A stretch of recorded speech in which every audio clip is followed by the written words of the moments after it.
먼저 기동민 의원님 그 큰 용기에 감사드립니다. 이 어려운 분야에 그 발표를 이제 내드셨으니까 이제 앞으로 계속 큰 역할을 해주시길 부탁드리겠습니다. 또 위성건 의원님 그 농림부에 있는 그 동물보호법에 대해서 좀 많은 그 관심을 가져주셨으면 고맙겠습니다. 그리고 이영주 대표님이 자리를 만들어 주셔가지고 발표자로 이렇게 초청을 해주셔서 오늘 이 기동민 의원님께서 발제하신 내용에 대해서 제 나름대로 지금 현재 법이 어떻게 돼 있고 또 어떤 안이 있으면 좋을까 하는 것들을 좀 정리해봤습니다.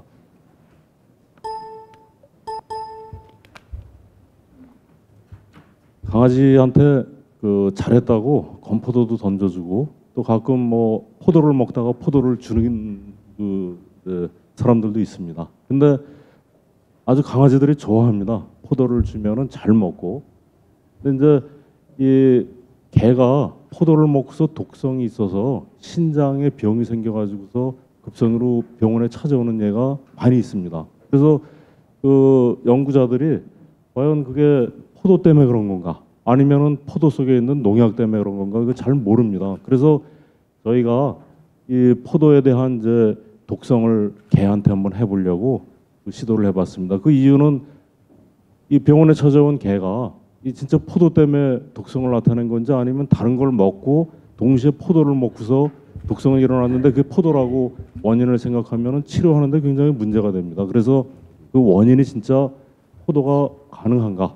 이제 그런 실험을 했는데 이 독성 실험이라는 것이 동물 실험이라는 것이 상당히 그 이제 인간뿐만이 아니고 동물한테도 유용한 겁니다. 이 1979년에서 2015년까지 노벨 의학상을 받은 연구자들이 83년만 제외하고 전부 다 동물 실험을 했습니다. 그 정도로 동물 실험은 상당한 이제 인간과 동물의 그 복지, 건강에 유용한 그러한 이 일들인데 그렇다고 이제 아까 그 비디오에서도 봤듯이 우리가 모든 동물 실험을 반대하는 건 아니지만 가능하면 어떻게 하면은 그 동물 수를 줄이고 또 동물 대신 다른 걸 쓰고 또 동물의 고통을 안 주는 방법 그런 것들을 찾을 수 있을까? 이제 그런 것들이 그 사실은 그 목표라고 할 수가 있습니다. 그래서 저희가 이제 이 포도 독성을 비글을 가지고서 하긴 했는데 사실은 그걸 꼭 해야 하나 말아야 되나 하는 고민 속에서도 이 비글이 나중에 개들이 나중에 그 포도 독성 때문에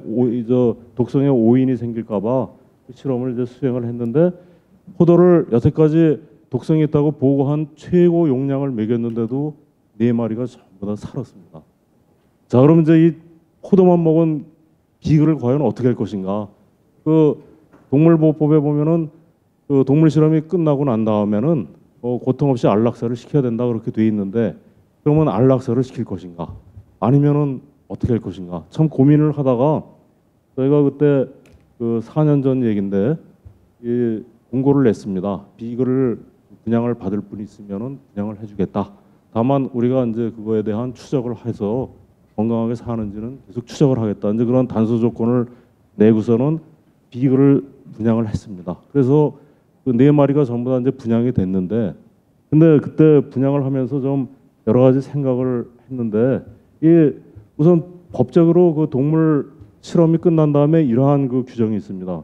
동물보호법에서는 동물 실험이 끝난 후 동물이 회복될 수 없거나 지속적으로 고통을 받으며 살아야 할 것으로 인정되는 경우에는 가능하면 빨리 고통을 주지 않는 방법으로 안락사를 시켜야 된다는 내용이죠.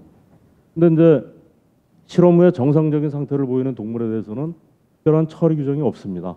그래서 연구자들이 이러한 그 규정에 따라 가지고 대개 안락사를 시키는 게 현실이죠. 그러니까 거의 다가 동물 실험이 끝나면 이제 안락사가 된다고 생각을 하면 되겠습니다. 그래서 저희가 그 비글을 양도하면서 이제 걱정이 많이 됐습니다. 왜냐하면은 소유주가 저한테로부터 다른 사람한테 넘어가면서 그 사람이 어떤 피해를 받거나 그러면은 제가 상당한 그 법적 책임을 져야 되죠. 예를 들어서 감염 실험을 했던 동물을 다른 사람한테 넘겨줬다. 근데 그 개가 감염원이 있는데도 불구하고 다른 축주가 그거를 데려다가 기르다가 사고가 났다. 그러면 분양한 사람이 또 책임을 져야 되겠죠. 그래서 이제 그러한 여러 가지 법적 문제 뭐 그런 것들 때문에 고려를 많이 했는데 우선 분양받은 분들이 비인도적인 처우를 할 수도 있고 또 그 개를 가져다가 다시 실험에 쓸 수도 있고, 또는 우리나라는 식용이 아직 존재하지 않습니까? 개를 식용을 할 수 있는지 아닌지 그거는 제가 확신을 할 수 없는 그러한 문제고, 또 이 비글 같은 개들은 실험 동물로서 잘 관리가 됐기 때문에 이걸 가져다가 번식용으로 쓰면은 과연 어떻게 할까? 그거는 이제 번식용으로 써가지고 나중에 그걸 다시 판다거나 그런 경우도 있겠죠. 근데 그러한 그 문제들 때문에 함부로 그 비글을 분양하고 막 그러는 그 일들이 이제 상당히 어렵다는 것을 깨달았지만, 그래도 그 당시에 그 생생한 포도만 먹은 개를 안락사시킬 수는 없었습니다. 그래서 이제 분양을 전부 다 했는데, 우리나라에 이제 이건 우리나라 얘기가 아닙니다. 미국의 그 IACC 동물실험윤리위원회 가이드라인이 있는데, 거기에 의견 조회를 한 내용을 한번 잠깐 소개를 해드리면, 동물실험윤리위원회 승인을 받고 연구와 교육 시험에 이용됐던 동물이 실험 종료 후 반려동물로 입양될 수 있을까? 이제 미국에서도 이러한 질문을 의원들한테 이렇게 이제 합니다. 그랬더니 뭐라 그랬냐면은, 그 건강하고 적절한 사회성을 보이고 연구에서 신체가 변형되거나 불구가 되었을 때를 제외한다면 기관의 재량에 따라 개를 분양하는 것이 좋겠다. 또 법적 파급 효과가 있을 수 있다. 또 입양된 것이 신뢰할 수 있으며 영원한 안식처가 되어야 하며 연구원의 동의, IACC의 동의, 수의사에 의한 동물의 건강 상태 확인, 그런 걸 한 다음에는 분양을 할 수 있다. 그러나 이제 직원이나 학생, 또 일반적이지 않은 퍼블릭, 그런 사람들한테는 분양하면은 문제가 될 수 있다. 그런 이제 그러한 제안을 했고, 그래서 IACC 총 295 단체에 질문을 해봤더니 뭐 해당 사항 없다는 답변도 있고, 절대로 입양시키지 않는다는 답변도 있고 38%, 때로는 입양시킨다는 답변도 있고, 또 잘 모른다, 뭐 이러한 그 답변을 이제 얻었습니다. 그래서 이 문제가 이제 입양이 아주 단순한 문제가 아니고, 입양을 해서 그냥 잘 살고 그러면 좋은데 거기에 관련된 많은 이 문제들이 이제 파급이 될 수 있다는 그런 것들을 우리는 고려를 하지 않으면 안 됩니다. 근데 이 입양뿐만이 아니고, 지금 이제 동물 실험이 끝난 다음에 그 축산동물, 농장동물 같은 경우에는 도축장애로 이제 또 가는 경우도 있죠. 근데 이런 문제는 또 이제 앞으로 어떻게 할 것인가 하는 것들을 좀 가져가셔가지고 좀 생각을 하셔야 될 것 같습니다. 그래서 제안은 건강한 동물은 IACC 및 농림축산검역본부 동물보호과 승인 절차를 거쳐서 입양을 하고, 그 관련 기록은 전부 다 보관을 하도록 그렇게 조치를 해야 됩니다. 그리고 입양된 동물의 영구적인 의료 기록은 동물보호과에서 관리한다. 또 이제 이러한 그 기본적인 이제 입양 후의 관리 체제가 필요하고, 한편 이러한 잘 육정된 그러한 실험견을 가져다가 번식견으로 종자동물로 쓰려고 하는 그러한 경우도 있기 때문에, 그런 경우에는 실험동물의 번식 및 판매에 대한 규제가 또 강화가 돼야지 될 것입니다. 이건 그래서 이제 오늘 기동민 위원님께서 발제한 두 가지가 아주 잘 연계가 된다는 걸 제가 이제 알았는데, 잘 아주 정리를 해놓으신 것 같습니다. 2016년 동물종별 사용 실적을 보니까 잘 안 보이시겠지만 2016년에 287만여 마리의 실험 동물이 사용됐습니다. 그 중에 이제 개에 대한 이거 너무 작아서 지금 잘 안 보이는데, 개에 대해서만 나온 게 있는데, 개 지금 저도 잘 안 보여서 모르겠네요. 근데 개도 상당히 많이 지금 쓰고 있습니다. 근데 개가 비글만 쓰느냐? 그게 아니죠. 시추도 쓰고 또 골든 리트리버도 쓰고. 왜 그렇게 하냐면은 이제 그 시추에 특정적으로 나타나는 질병이 있습니다. 그런 질병을 치료하고 진단하고 약을 개발하기 위해서는 시추를 쓰는 것이 가장 효과적이죠. 시추 대신에 다른 동물 모델을 개발하면 좋겠지만 현실은 그렇지가 않죠. 시추가 있는데 시추 대신에 마우스 모델을 쓴다. 굉장히 좀 어려운 얘기죠. 그러니까 시추가 모델 동물이 된다면 시추를 그냥 쓰는 경향이 있습니다. 그러면 동물이 지금 비글만 있는 게 아니고 시추부터 치와와 각종 동물을 대량은 아닙니다만은 그러한 동물을 쓰는 곳이 상당히 많이 있습니다. 그러한 것들을 이제 고려에 또 넣어야 될 것 같습니다만은, 그래서 이 실험동물 공급처를 우리가 이제 생각을 해봐야 되는데, 그런 비글들은 전문 비글 사육 생산 업체에서 공급을 하지만 시추라든가 또는 소위 말해서 그냥 몽그렐 그 잡종견이라고 하죠. 그런 동물들은 어디에서 그런 구입을 하느냐? 출처가 불분명합니다. 그래서 이제 그 동물을 구입하는 출처를 보면은 실험동물 생산회사, 또 외국 수입, 농장, 애완동물 사육장, 야생동물로부터 연구기관에서 서로 분양을 하거나 또는 개인 반려동물을 동물 실험에 쓰는 경우도 있습니다. 이 경우는 이제 사람이 임상 시험에 자기가 제공되듯이 아픈 동물이 소유주가 그 신약 개발을 했을 때는 이걸 한번 써보자 그러는 그 경우도 있습니다. 그런 경우에는 개인 자기가 갖고 있는 동물을 동물 실험에 제공하는 그런 상황이 돼버리는 거죠. 또 도축장이나 냉동배아 같은 데서도 이러한 그 사체를 갖다가 이용해서 동물을 쓰기도 합니다. 그러나 이제 이러한 모든 이 동물들이 다 쓸 수 있는 건 아니고 유기견이나 유실견 또는 국가를 위해서 사육한 동물의 경우에는 쓰지 못하도록 동물보호법에 아예 규정이 되어 있죠. 그래서 동물 실험에 이제 그 금지 조항이 있는데 우리가 인간을 위해서 모든 동물 실험이 다 가능하다고 그렇게 얼핏 생각할 수가 있죠. 근데 현실은 동물 실험을 금지하는 조항이 꽤 있습니다. 먼저 화장품법에 보면은 최근에 법이 개정됐죠. 동물 실험을 한 그 화장품 원료나 재료나 그 물건들은 판매하면 안 된다. 물론 예외 조항은 여기 많이 있습니다만은 원칙적으로 이제 동물 실험을 금지한 조항이 있고 또 동물보호법에 보면은 조금 전에 말씀드린 유기동물이나 유실동물, 국가를 위해 사육한 동물은 금지한다.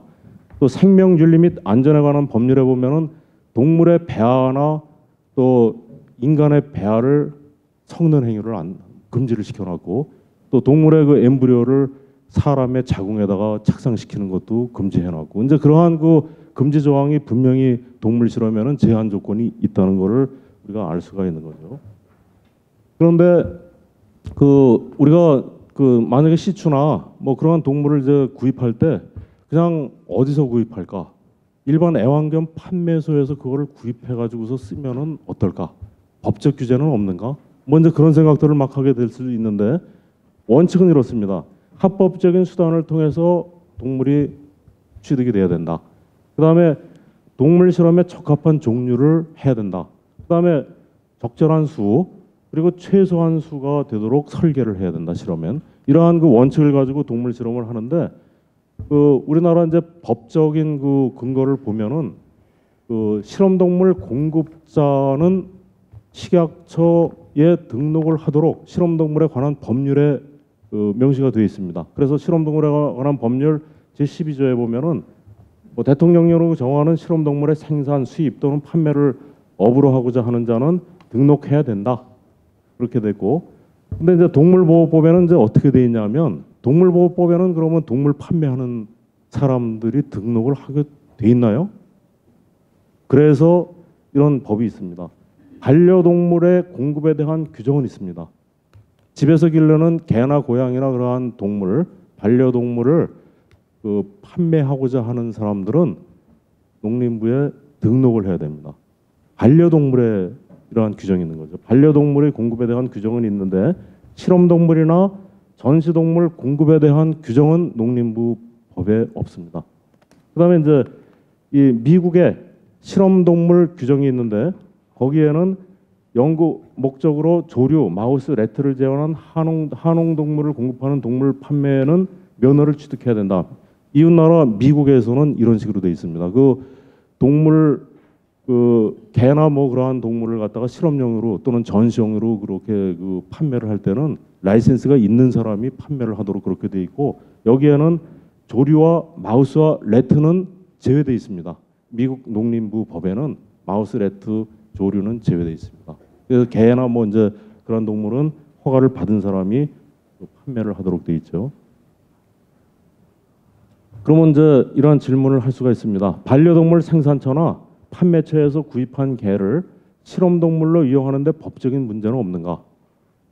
있나요, 없나요 이게? 우리가 애완동물 판매처에서 동물을 시추를 10마리 사서 그걸로 동물 실험을 했다.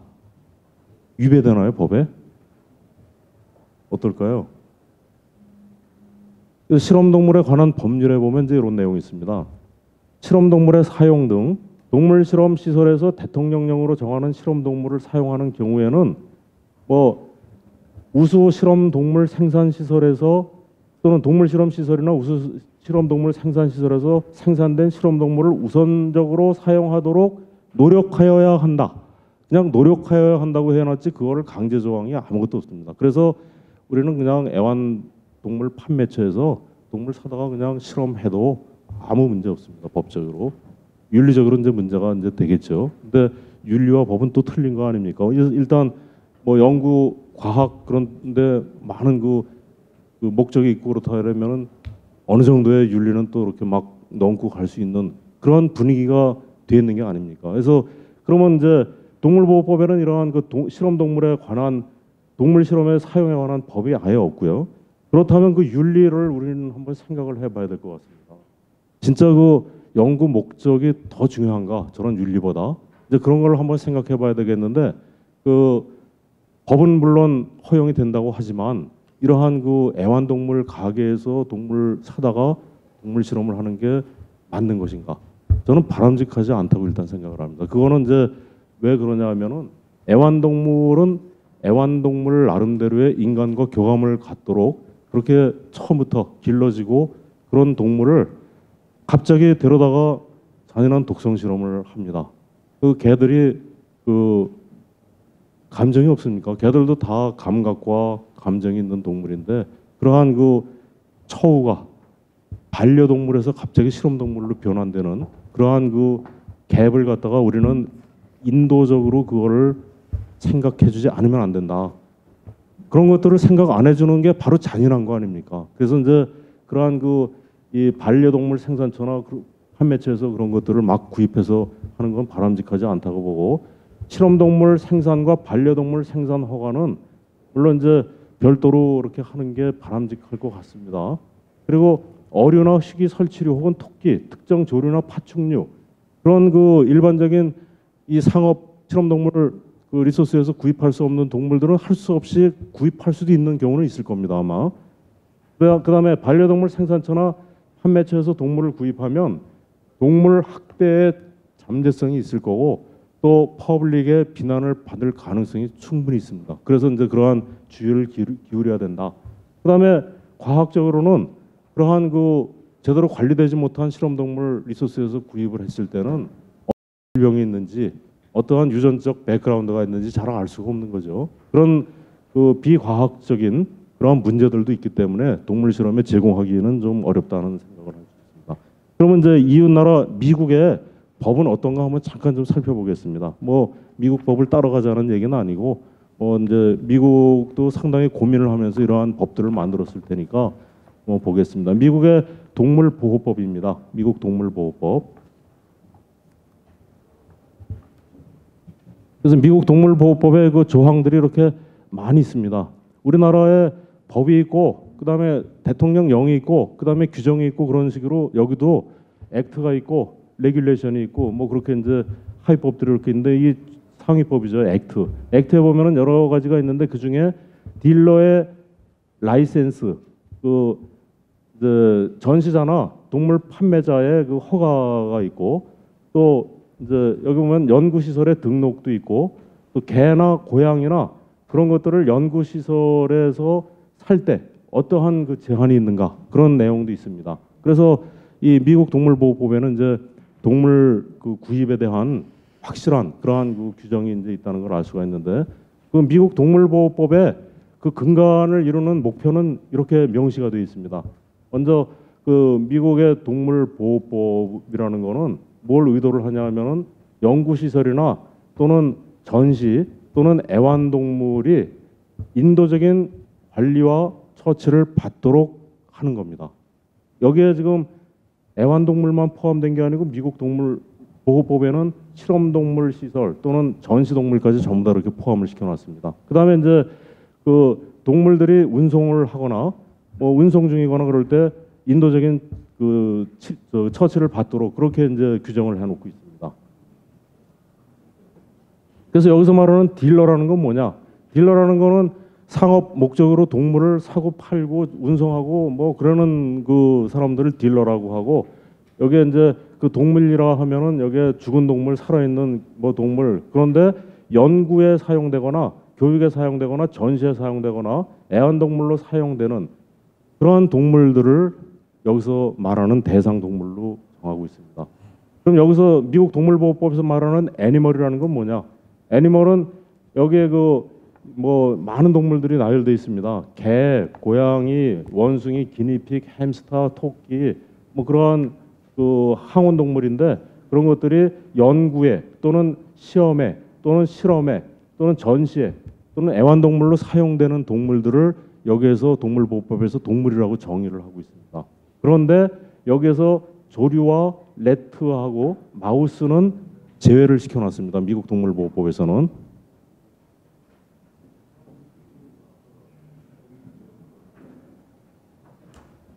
그다음에 이제 이 라이센스를 이 딜러나 엑지비터나 전시자나 그 판매자들은 이 실험동물 시설이나 전시나 또는 애완동물을 목적으로 해서 운송하거나 그것들을 갖다가 팔거나 그럴 때는 그 라이센스를 받아야 된다. 그렇게 이제 정의를 해놨습니다. 그리고 이 연구 시설에서 개나 고양이를 살 때 어떻게 해야 되느냐 하는 그 규정을 해놨는데 연구 시설에서 개나 고양이를 살 때는 그 허가 받은 그 딜러에서로부터 사지 않으면 안 된다. 그렇게 아예 정해놨네요. 그러니까 이 미국의 경우에는 이제 동물보호법에 반려동물과 이제 전시용 동물 또 실험 동물 그런 거에 대한 판매는 허가를 받은 사람만이 팔도록 또 운송하도록 그렇게 정해놨습니다. 근데 미국의 우리나라도 법이 지금 동물 실험에 관련된 법이 동물복지법하고 또 식약처에서 주관하는 실험동물에 관한 법률 두 가지가 있는데 미국도 똑같습니다. 미국의 하나는 동물복지법이고 또 하나는 퍼블릭 헬스 서비스에서 관장하는 그러한 그 법이 또 하나 있습니다. 그 법을 우리나라에서 보면 식약처에서 관장하는 실험동물에 관한 법이라고 볼 수가 있는데 이 법에 보면은 리서치 익스텐션 액트라는 그 법 하에 이러한 그 프린시플 팔리시 뭐 그런 것들을 만들어 놨는데 여기는 어딜 찾아봐도 또 동물 공급에 관한 내용은 하나도 없습니다. 미국의 그 법 두 개 중에서 이 PHS 우리나라 이제 보건복지부에 해당되는 그런 법에서 관장하는 법에는 동물 공급에 대한 항목은 없습니다. 근데 우리나라 이제 동물보호법은 어떻게 되어 있냐면은 32조에 이렇게 되어 있습니다.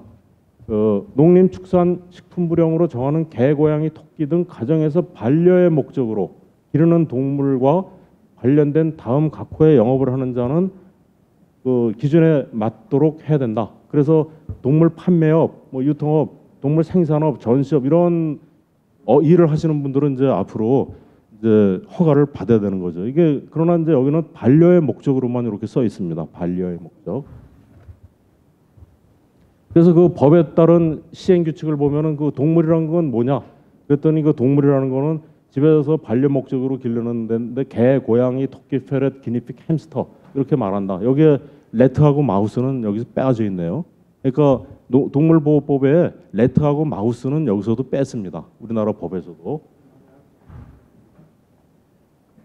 그래서 동물보호법 시행 규칙에 그러한 그 동물 생산업 그 신고자는 이러한 그 이 기준에 따라서 신고를 해야 된다고 그렇게 명시를 해놨고요. 근데 우리나라 이제 실험동물에 관한 법 여기에는 어떻게 또 돼 있냐면은 여기는 이제 그 이 실험동물이란 뭐냐? 모든 척추동물을 말한다. 그렇게 정의를 해놨습니다. 모든 척추동물을 다 포함합니다. 실험동물 법에 따르면은.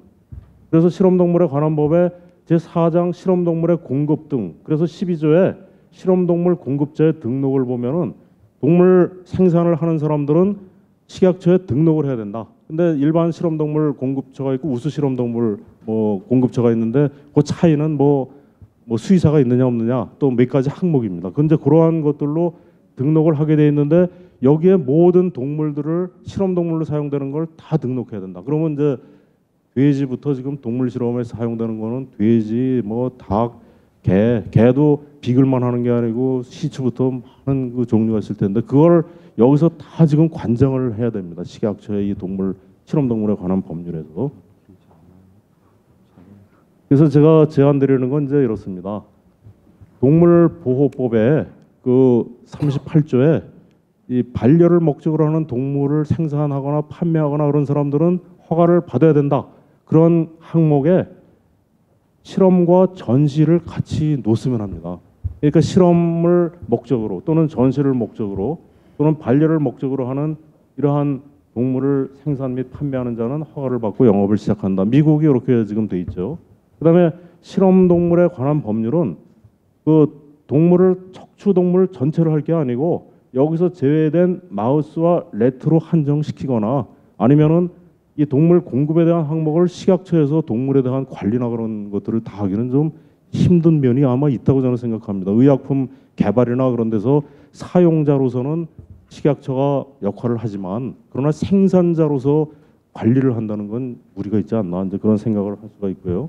그래서 결론적으로 말하면은 기동민 의원님께서 이번에 제의한 이 법은 상당히 그 인도적인 법입니다. 이 동물 실험 끝나고 건강한 동물을 그대로 안락사를 시키지 않고 가능하면 분양을 시켜주자, 입양을 시켜주자 인도적인 법안이고 또 동물 실험이 무등록 공급자로부터 동물을 공급받는 것을 이 금지하는 그런 법안을 내셨는데 그런 것들도 이제 통과가 된다면 동물의 질도 높아지고 그 동물 실험을 하는 연구자들도 상당한 그 질을 높은 질의 그 동물을 이제 물론 가격은 상당히 비싸질 겁니다. 그리고 현재 소규모로 그 동물 생산을 하면서 실험 동물로서 판매하던 그런 분들한테는 타격이 올 수도 있겠죠. 근데 이제 큰 의미에서 보면은 과학적인 목적의 향상과 또 이 반려동물로서 길렀던 동물을 실험 동물로 그렇게 판다는 그러한 그 비인도적인 그런 것들이 막아질 수 있는